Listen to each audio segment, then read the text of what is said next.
నేరాలు జరగడానికి అవకాశం ఉందో వాటినన్నిటి కూడా ముందుగా ప్రివెంటివ్ చేస్తూ మీ దృష్టికి తీసుకొచ్చి దాంట్లో మిమ్మల్ని అవేర్నెస్ చేయాలనే ఉద్దేశంతో ఏర్పాటు చేయబడిందే ఈ కార్యక్రమం. ఈ కార్యక్రమంలో ఇందాక చాలా చక్కగా మా కళాజాతర బృందం మా డిపార్ట్మెంట్ తరఫున మీకు అన్ని విషయాలు వివరించడం జరిగింది.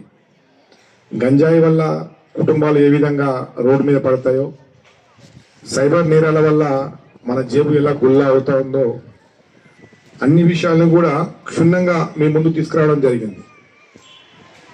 మీరందరూ కూడా గ్రహించాల్సింది ఇందులో ముఖ్యమైన పాత్ర ఏంటంటే, మీ స్థాయిలో మీరు నేరము చేయడానికి ఉన్నటువంటి పాసిబిలిటీస్ని తప్పించుకోవడానికి ఏ విధంగా చేయాలి, ఎవరైనా నేరం చేస్తూ ఉంటే దాన్ని మనం సమాజంలో ఏ విధంగా చెప్పాలి అనేటువంటి అంశాలు మీరు దృష్టిలో పెట్టుకోవాలి.